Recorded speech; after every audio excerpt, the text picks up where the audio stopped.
안녕하십니까. 저는 데이터 솔루션이라는 업체에서 AI 사업팀을 담당하고 있는 장준호 수석이라고 합니다. 반갑습니다. 제가 오늘 여러분들에게 설명드리고자 하는 부분은 비대면 AI 분석 서비스의 변화를 꿈꾸기 위한 우리가 기본적으로 하는 AI 분석 서비스를 비대면으로 어떻게 제공을 해드리고 여러분들께서 어떻게 서비스를 받으시는지에 대한 그런 전반적인 설명들을 좀 해드릴 거예요. 언택이라는 단어를 주제로 해서 말씀들을 좀 많이 드리고 있는 것 같은데요.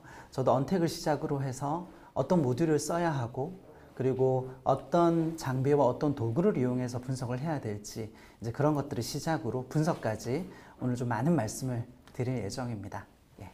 그럼 지금부터 시작하도록 하겠습니다. 예, 언택과 어널리틱스라고 하는 두 가지 꼭지로 좀 나눠봤습니다. 먼저 언택과 관련된 말씀을 드리고요. 그 뒤에 분석과 관련된 말씀을 이어가도록 하겠습니다. 저희가 이제 분석을 하고자 할 때 가장 먼저 이제 트렌드와 토픽들을 봐야 하는데요. 오늘도 주제가 언택이라는 주제가 들어가 있기 때문에 언택이라는 단어 자체를 이용을 해서 최근 1년 뉴스 데이터를 이용한 분석을 한번 먼저 보여드리고 시작하겠습니다. 화면에 보시는 것처럼 언택이라는 단어를 이용을 해서 최근에 1년치 뉴스에서 키워드 분석을 한번 해봤습니다. 관련된 주제에서는 거의 대부분 다 코로나 관련 이슈들이 언택이라는 단어와 상당히 밀접한 관계를 보이고 있죠. 역시나 코로나에 대한 서비스 제공이라던가 그리고 코로나 재택근무 같은 단어들이 상당히 많이 이슈화가 되고 있고요.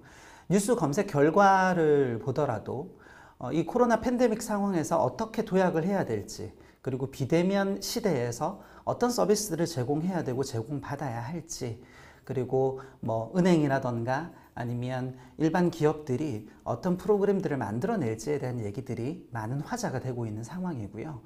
우측에 있는 언택 관련 키워드를 보시게 되면 역시나 코로나를 대두로 해서 마케팅, 플랫폼 얘기들 그리고 온라인과 투자 얘기들이 상당히 많이 나오고 있습니다. 그런 부분들에 대해서 저희가 집중을 하고 좀 더 깊게 들여봐야 될 상황이 아닌가 생각을 합니다. 두 번째는 언택과 관련된 키워드의 트렌드를 보여드리고 싶었어요. 그래서 지난 2019년부터 2020년을 기간으로 한번 데이터들을 봤는데 보시면 언택이라는 단어 자체가 과거에 아예 없었던 것은 아니었었어요. AWS라던가 아니면 일반적으로 저희가 한국 국내에서는 언택이라는 것들을 얘기를 할 때 편의점으로 비대면으로 장사를 하는 그런 시스템도 사실은 그 전에 도입이 됐었고요. 그리고 마트에서도 직원 없이 결제를 하는 그런 시스템들이 많이 있었기 때문에 언택들에 대한 얘기가 많이 나왔었죠. 그런데 본격적으로 그 단어가 발현된 시점은 우측의 히트맵 차트에서 보이시는 것처럼 코로나가 발생된 그 이후부터 그리고 지금 현재 시점까지 계속해서 지속적으로 나오고 있는 추세라고 볼 수 있습니다. 그래서 언택이라는 트렌드는 코로나 발과 함께 같이 계속되고 있다라는 것들을 확인해 볼 수 있습니다. 예, 마지막 분석 결과는 키워드 체인이라는 분석 결과를 좀 보여드리고 싶습니다. 왼쪽에 보이시는 저 점들이 그 언택이라는 단어들과 연관성 있는 전체 키워드들을 나타내고 있습니다. 그런데 이제 제가 밑쪽에 약간 표시를 해뒀는데요. 언택이라는 단어를 기준으로 해서 어떤 형태로 연관되어 있는지를 한번 분석을 해봤거든요. 우측을 한번 보시면 먼저 카드 얘기들이 나오고 있어요. 지금 비대면 시대에서 발생하고 있는 그리고 코로나 시대에서 발생하고 있는 이커머스 시장이라던가 그리고 배달 앱이라던가 이런 부분들을 이용을 하게 되면 카드에 대한 할인폭을 넓혀주겠다라는 식에서 시장의 어떤 카드에 대한 공격적인 마케팅이 지금 이루어지고 있는 상황입니다. 그리고 코로나는 빠질 수는 없겠죠. 그래서 제가 저기에서 발견했던 뉴스들은 일반적인 그 시네마의 상황인데요. 비대면으로 팝콘을 이렇게 뽑는다던가 그리고 표를 바로 현장에서 뽑는다던가 지금 상당히 영화 시장이 힘든 부분들이 분명히 있습니다. 그렇지만 그 안에서 살아남고자 하는 어떤 이런 부분들이 많이 반영된 부분이 분명히 있는 것 같고요. 그리고 뉴딜 정책이 많이들 발표가 됐었죠. 한국판 뉴딜 정책은 무엇이냐, 그리고 디지털 트렌드로서 앞서 나가야 한다. 경제적인 부분도 분명히 연결이 되어 있고요. 그 속에서 원격 의료 얘기가 얼마 전에 다시 나왔습니다. 지금은 사실 원격 의료가 우리나라에서는 많이 진행되지는 못했습니다. 유럽이나 미국 쪽에서는 많이 진행이 됐고요. 그렇지만 정부에서는 스마트 진료라는 이름으로 바꾸어서 또 한번 진행을 해 나가는, 아무래도 비대면 시대이기 때문에 진료에 대한 문제 그리고 인구에 대한 노령화 문제까지 같이 겹쳐져 있어요. 이런 부분들을 해소하기 위한 원격 의료가 계속해서 이슈가 되고 있는 모습을 좀 보이고 있고요. 마케팅은 정말 빠질 수는 없겠죠. 역시나 어떤 식으로 기업들이 마케팅을 해야 되고 지원들을 해 나갈 것인지, 그런 아이디어들은 어떤 식으로 만들어내야 될 건지, 저희가 지금 많은 광고들을 보면 이런 이야기들이 많이 담겨 있는 광고를 또 보실 수가 있습니다. 마지막으로는 투자인데요. 이것도 동학개미운동이라는 단어가 나올 정도로 상당히 많이 주식 투자와 관련된 이슈들이 화제가 되고 있죠. 보시는 것처럼 언택이라는 단어 자체가 코로나와 함께 밀접하게 연관이 되어 있으면서 지금 우리 사회를 거의 주도하다시피 지금 많이 발견되고 있는 상황이라서 지금부터 계속해서 언택이라는 주제를 이용해서 계속 말씀을 좀 드려보도록 하겠습니다. 이 일에 대한 얘기들을 말씀을 드리고 분석 얘기를 좀 드리고 싶은데요. 지금 제가 준비한 장표에서는 좀 극단적으로 좀 나눠봤습니다. 컨택 시대의 클루라는 표현과 그리고 언택 시대의 클루라는 표현, 그들을 좀 합칠 수 있는 어떤 세대적인 부분들을 엮었는데, 컨택에서는 아무래도 386 세대와 X세대의 주축, 그리고 언택에서는 Y세대와 Z세대의 주축, 두 가지 축으로 나눠서 좀 비교 분석을 한번 해봤습니다. 저희가 일을 정의할 때 일반적으로는 근태, 업무, 미팅, 또 보고, 이런 우리가 알고 있는 것들이 많이 조합이 되는 부분이고요. 과거에는 잘하고 이것들을 열심히 해야 된다라고 상당히 피력들을 많이 했습니다. 또 그런 사람들이 인정들을 많이 받아왔고요. 그런데 언택 시대에서는 일을 잘하고 열심히는 좀이라는 단어를 좀 말씀드리고 싶은데, 이 친구들은 일에 대한 부분을 본인의 기쁨과 자기 발전의 수단으로서 여기고요. 여유롭고 즐겁게 살 수 있는 어떤 하나의 수단일 뿐이라고 생각을 하는 경향성이 상당히 많습니다. 그리고 환경적인 부분에서는 컨택 시대에서는 사무실이라는 특정한 공간, 그리고 팀이라는 특정한 조직, 그런 것들을 유지해 나가면서 나와 조직의 성과들을 측정해내고 관리하는 어떤 이런 보편적인 환경이었다라고 한다면, 지금은 언택 시대에서는 어디서든 그리고 누구와든 환경에 절대로 구애받지 않고 사는 것이 우리다. 우리는 그 안에서 성과를 낼 수 있다라는 것들이 좀 큰 차이점으로 보여집니다. 개인적인 부분을 또 한번 보자면 일과 가정의 어떤 개인의 삶, 이런 부분들을 좀 대립과 갈등이 아직까지는 컨택 시대나 어떤 386 세대, X세대에서 남아있는 것 같아요. 물론 저도 좀 마찬가지입니다. 그런데 워라벨이라는 단어 자체가 나온 지가 좀 꽤 됐습니다. 그렇지만 이 워라벨이라는 단어를 기준으로 해서 다양성 그리고 다름에 대한 존중을 항상 지켜야 된다. 나도 그런 존중을 받고 싶다라고 하는 것들이 언택 시대의 YG 세대들이고요. 고연봉 물론 받으면 좋습니다. 그렇지만 조직에 대한 충성도는 그렇게 높지 않은 것이 이들의 특징으로 보일 수 있습니다. 결과적으로 컨택 시대의 세대들, 보수적인 환경에서는 여전히 강조되는 어떤 기업 문화에 대해서 강요를 받고 있다라고 좀 말씀드리고 싶고요. 물론 지금은 많이 변했다라고 보고요. 하지만 이런 부분들이 조금은 남아 있을 수 있습니다. 그런데 언택 시대의 YG 세대들은 인생 자체가 디지털인 세대이잖아요. 그래서 기업 문화를 이 친구들이 주도를 해 나갈 것이기 때문에 세계 인구의 35%가 MZ세대다. MZ세대라고 하면 1980년대부터 그 뒤쪽의 세대를 말씀을 드릴 수 있는데요. 이 친구들이 이제는 어떤 기업들 그리고 일들을 좀 주도해 나갈 것인데, 언택 시대가 이제 왔단 말이죠. 그러면 클루의 채용부터 일에 대한 방식까지 이런 YG 세대들의 기준에 맞춰서 많이 변화되지 않을까라고 생각을 합니다. 이에 대한 방식을 이제 말씀을 좀 드렸고, 이제 도구에 대해서 잠깐 같이 연결시켜서 말씀을 드려보면, 갑자기 제가 이제 엔싱에 대한 얘기를 한번 해보려고 해요. 이제 이 기업이 국내 스마트팜 벤처 1위 기업이고요. 곧 글로벌 1위도 넘볼 수 있는 그런 역량을 가지고 있는 기업입니다. 제가 이 회사 대표님의 이야기를 운전을 하다가 라디오에서 잠깐 들었는데 너무나 재밌는 아이템을 가지고 있어서 제가 모듈화라는 단어를 소개를 시켜드리기 위해서 잠깐 설명을 드릴게요. 이 회사는 스마트팜이라는 그 아이템을 가지고 우리가 흔히 받아볼 수 있는 어떤 야채에 대한 어떤 그런 수급 자체를 플랫폼과 제품까지 함께 제공하는 그런 아이디어를 냈습니다. 화면을 보시는 것처럼 컨테이너 박스 하나에다가 야채를 재배할 수 있는 모든 시스템을 다 만들어 놓고 이거 자체를 수출해서 파는 것이죠. 제가 얘기를 들어보니까 사우디아라비아의 왕자 그 왕족들도 지금 요거를 수요를 받아서 쓰고 있다라고 얘기를 하더라고요.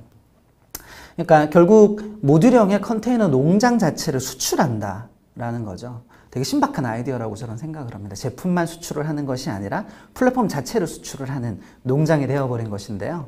제가 이 얘기를 왜 지금 드리냐면 사실 이 회사는 무엇을 어떻게 제공할지에 대한 고민을 상당히 많이 했다라고 생각을 해요. 단순히 서비스냐 플랫폼이냐 뭐 이런 부분들을 뛰어넘어서 그것들을 통합적으로 뛰어넘을 수 있는 고민, 이런 것들이 모듈화에 대한 어떤 미래형이 아닐까 저는 생각을 합니다. 그래서 저는 언택시대의 재택근무도 이렇게 갈 수 있다라고 좀 생각을 해봤습니다. 오른쪽에 보이시는 것처럼 택배차가 와서 우리가 채용한 직원의 집에 모든 재택근무 환경을 배달해 준다라는 생각을 해봤는데요. 사실 그렇잖아요. 저희가 대기업이 아닌 일반 중소기업 환경에서는 재택근무 환경이 그렇게 잘 갖춰져 있지는 않습니다. 그래서 재택에서 만약에 근무를 하기 위해서는 노트북도 챙겨야 되고 그리고 USB에 데이터도 넣어서 가야 되는데 사실은 상당히 귀찮은 일이 아닐 수 없죠. 그래서 노트북, 데스크탑 PC, 모니터, 키보드, 심지어는 마우스나 헤드셋까지 모두를 모듈화 시켜서 일체형으로 배송해주고 그것도 회사가 직원에게 배송을 해준다라는 거죠. 그래서 모듈형 원격 근무 솔루션을 만들어서 배송해주는 이런 시스템도 곧 상용화 될 수 있지 않을까? 여기에 가구까지 포함을 시킨다던가 하는 이런 다양한 아이디어들이 곧 나온다라고 생각을 합니다. 사실 직원들도 지금 비대면 온라인으로 뽑고 있는 상황이기 때문에 사실 회사 안에서의 독립적인 근무 공간을 만들 필요가 있을까도 한번 생각을 해봐야 되겠죠. 그래서 일하는 방식의 재정의를 위해서 기본적인 도구를 모듈화로 제공하겠다라는 것이 어떤 언택시대의 클루들과 클루들의 도구에 대한 이야기입니다. 자, 그러면 기업 자체는 어떤 고민을 해야 될 것이냐? 이제 인프라에 대한 얘기가 또 나오는데요. 사실 저희가 폐쇄된 환경에서 업무를 하기 위해서 기업들이 인프라를 제공해 줍니다.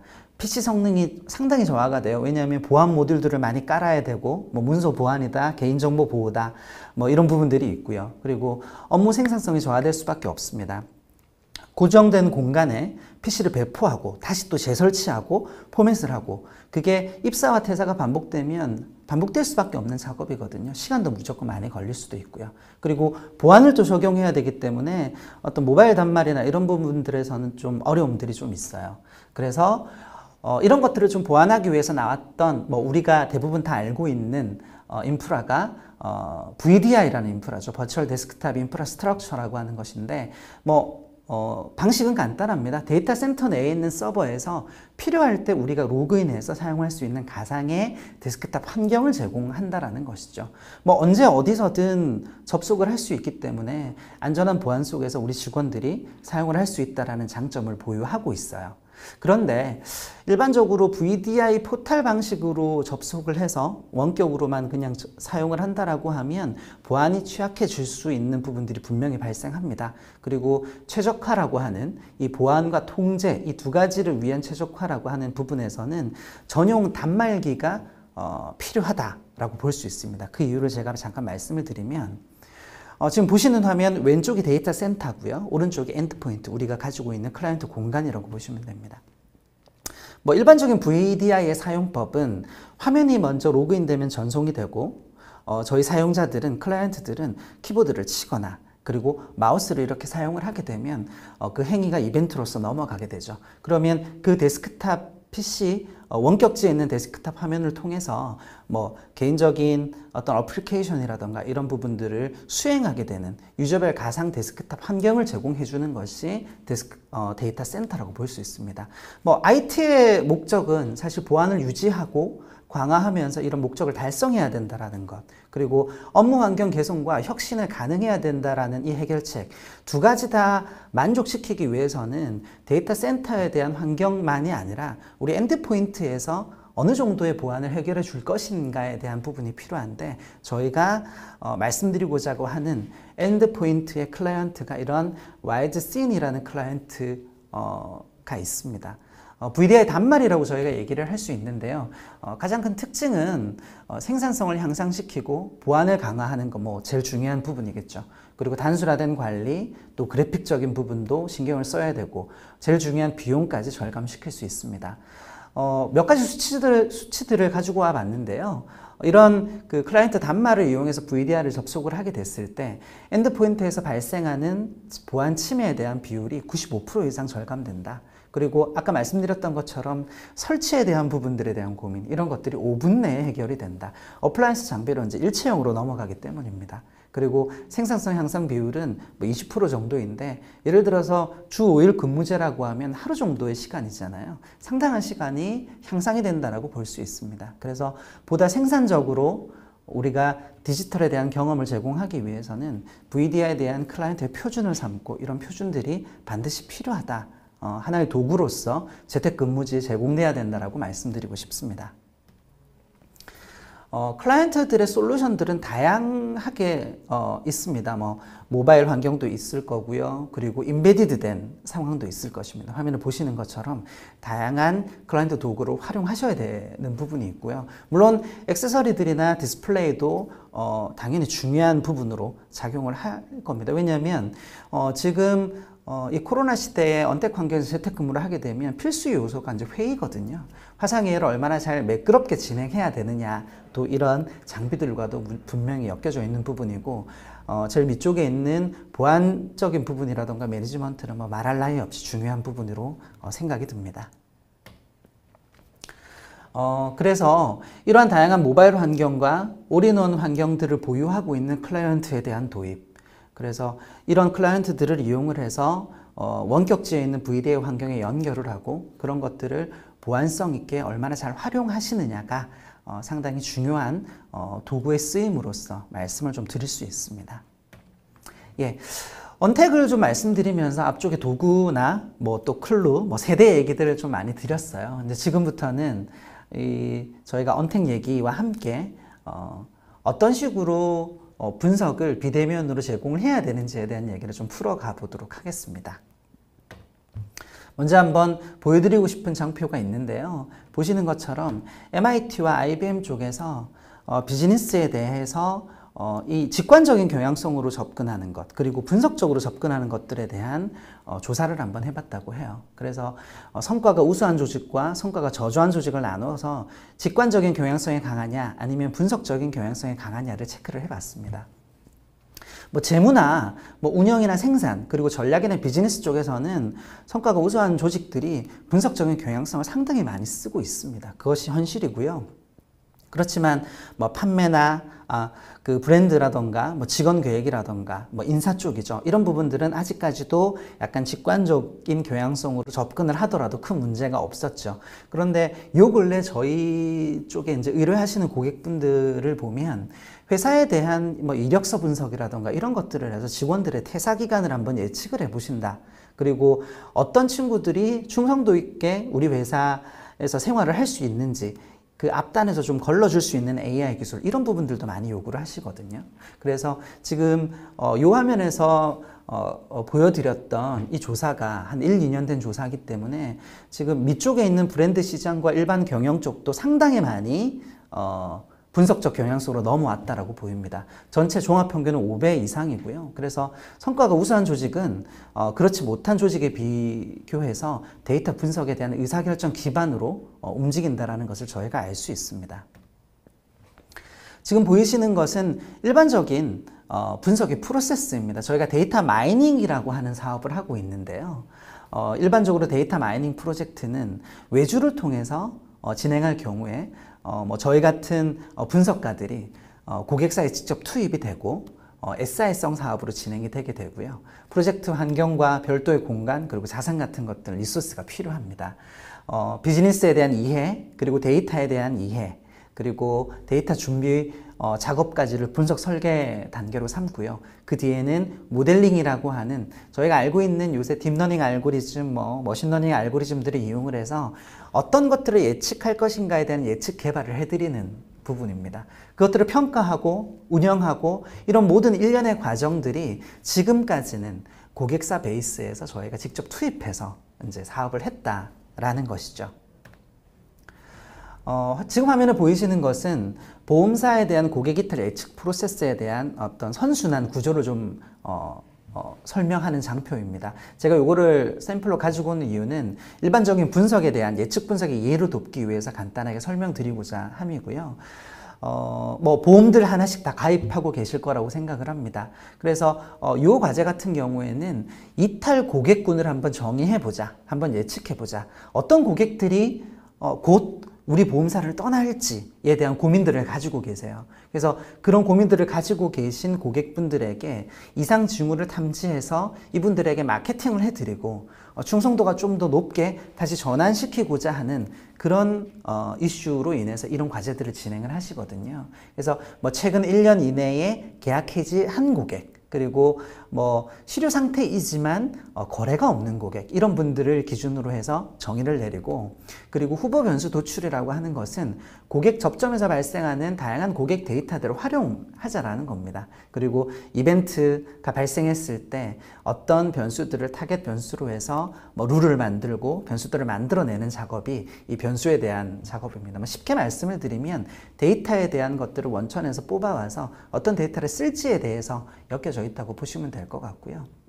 그래서 변수들은 데이터 마트에서 보시는 것처럼 고객의 일반적인 특성이 될 수 있어요. 뭐 저희가 라이프 사이클 데이터라고 하는데 거기서부터 계약 정보 그리고 상품에 대한 정보 뭐 그리고 설계서 정보도 여기 포함이 됩니다. 저런 다양한 데이터를 이용을 해서 모델링을 저희가 하게 되고요. 모델링을 하게 됐을 때 일반적인 통계학적 베이스의 알고리즘 혹은 요즘 많이 사용하고 계시는 머신러닝 알고리즘을 이용을 해서 예측치를 뽑게 됩니다. 그러면 예측 모델에 대한 평가 및 적용 항목에서 저희가 이 고객 아니면 특정 고객의 집단은 82% 정도 이탈 가능성이 있다. 이런 퍼센티지를 뽑아드리고요. 그것들을 현업에서 활용하시는 것들이 저희가 하는 예측 분석의 일반적인 사업이라고 보시면 되겠습니다. 그런데 이런 사업들을 이제 언택 시대에서 고객사 베이스로 접근해서 저희가 직접 찾아가서 이 프로젝트를 진행하는 것들이 맞느냐에 대한 고민을 해볼 수 있거든요. 이제 가장 중요한 부분이 그 부분이라고 저희는 생각을 했고요. 그래서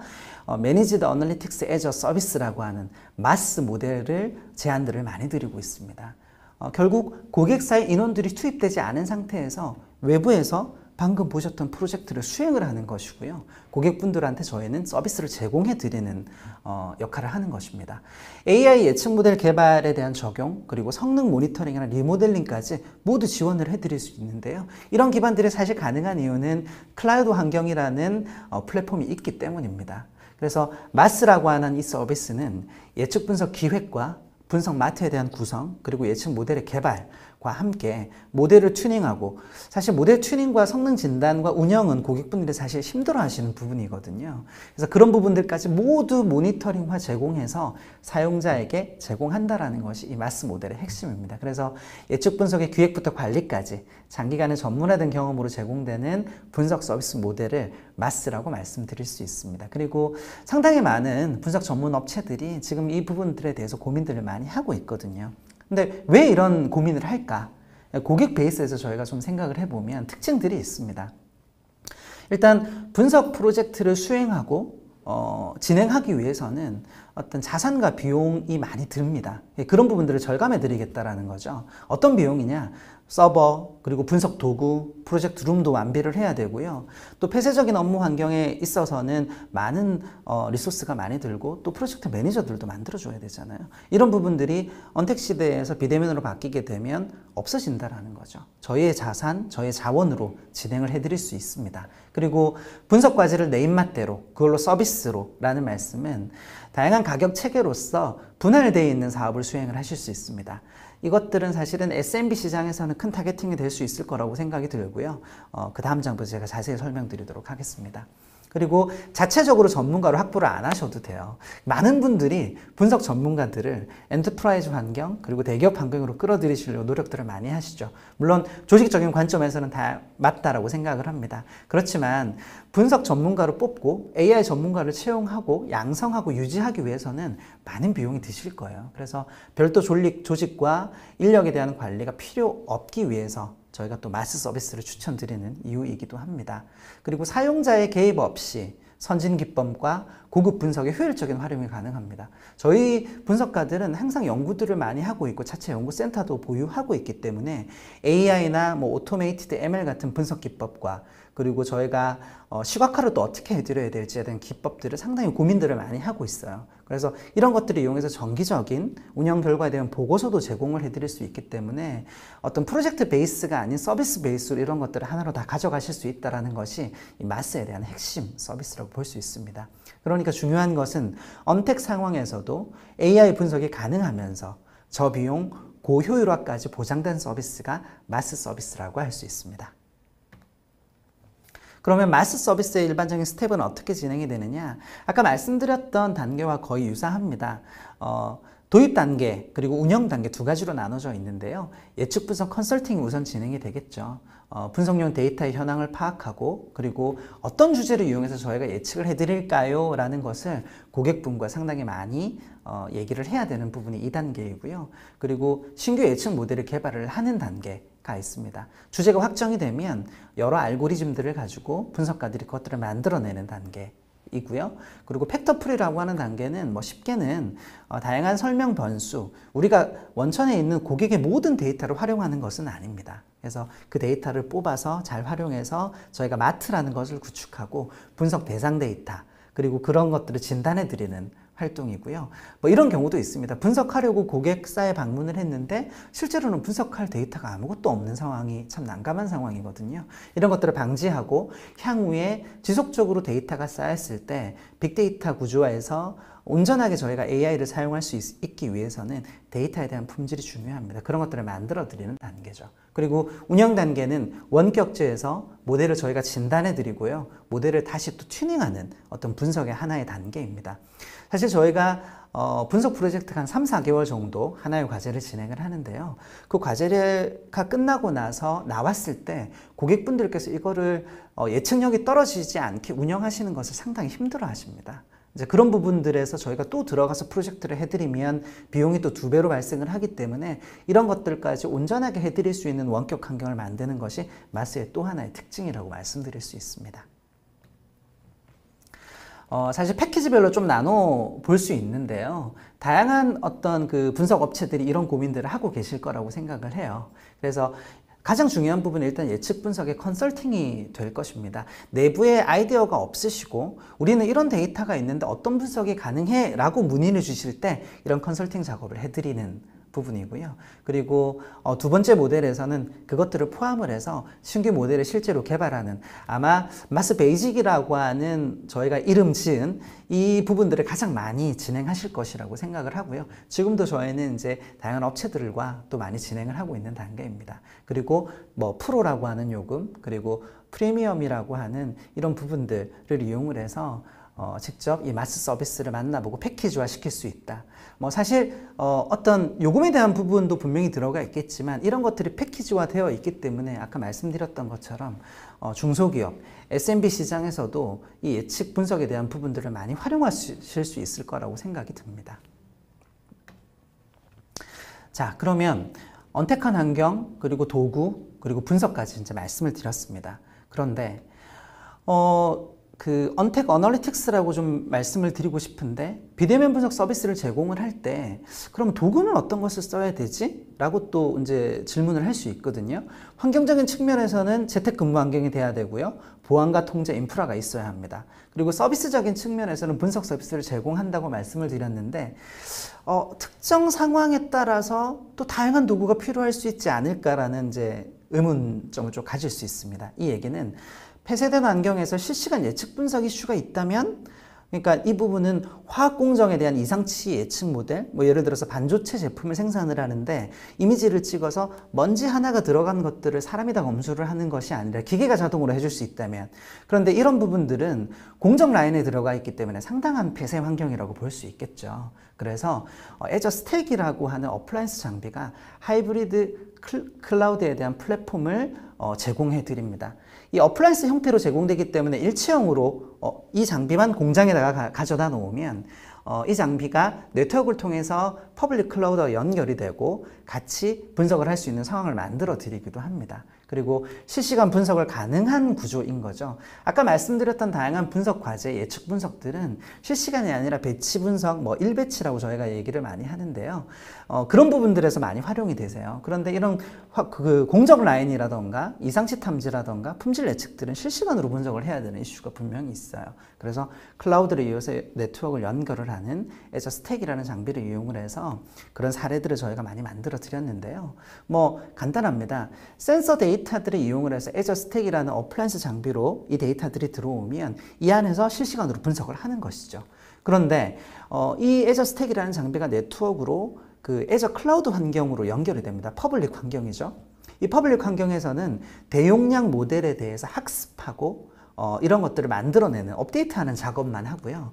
여기서 만들어진 모델을 그 스택 엣지라는 곳으로 보내서 저쪽에서는 실시간 분석만 해내게 되는, 그러니까 가장 쉽게 말씀을 드리면 엣지에서는 분석을, 클라우드에서는 학습을 하는 이런 단계라고 말씀드릴 수 있습니다. 그래서 이런 폐쇄적인 환경에서는 마스 환경과 더불어서 이러한 어플라이언스 장비도 필요하다라는 말씀을 좀 드리고 싶고, 그리고 요즘 오토ML, 오토메이티드 ML이 상당히 화제가 많이 되고 있어요. 쉽게 말씀드리면 분석 전문가가 혹은 CDS라고 하는 시티즌 데이터 사이언티스트일 수도 있습니다. 현업들을 좀 말씀드리고 싶은데, 이분들이 쉽게 오토메이티드 머신러닝을 돌려서 기계가 알아서 챔피언 모델, 그러니까 가장 예측력이 높은 모델을 만들어준다는 개념입니다.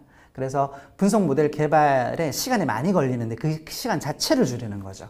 그러면 이 마스, 비대면으로 분석을 해드리는 모델에서도 이 오토메이티드 ML이라는 기술을 활용해서 고객에게 제공하는 서비스 시간을 상당히 많이 줄여 드릴 수 있습니다. 그리고 데이터 전처리라던가 뭐 최적화, 알고리즘 비교 지원 당연히 지원이 되고요. 운영 시스템의 배포에서 지속적으로 관리가 가능한 데브옵스에서 이제는 머신러닝, ML옵스까지 넘어간 상태이거든요. 그래서 상당히 간단한 형태대로 오토메이티드 머신러닝을 사용할 수 있는 이런 기반 기술 자체가 이런 마스 기술과 합쳐지면 고객분들한테 제공해드리는 어떤 서비스의 시간 자체가 줄어들 수 있다라고 말씀드릴 수가 있습니다.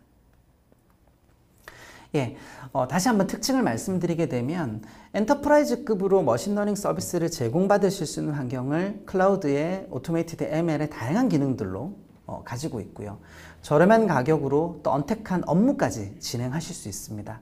뭐 사실 이 모델이라는 분석 모델을 잘 모르신다고 하더라도 분석 대상 데이터만 있게 되면 모델을 만들어낼 수 있는 간단한 클릭 베이스로 UI가 만들어져 있어서 상당히 많은 어떤 클라우드 플랫폼에서 지금 오토메이티드 ML을 제공해 드리고 있고요. 그리고 광범위한 프로그래밍 지식 없이도 분석 솔루션을 구현하실 수 있는 그런 특징들도 있고, 그리고 파이프라인이라는 기능을 이용해서 반복 가능한 워크플로우로 실험도 해보실 수 있습니다. 그래서 모델의 품질을 유지하시면서 확장하고 또 효율성이나 생산성이 높은 모델을 만드실 수 있는 환경 자체를 오토메이티드 ML이라고 하는 이 머신러닝 기법을 이용해서 만들어내실 수 있다라고 말씀드릴 수 있습니다.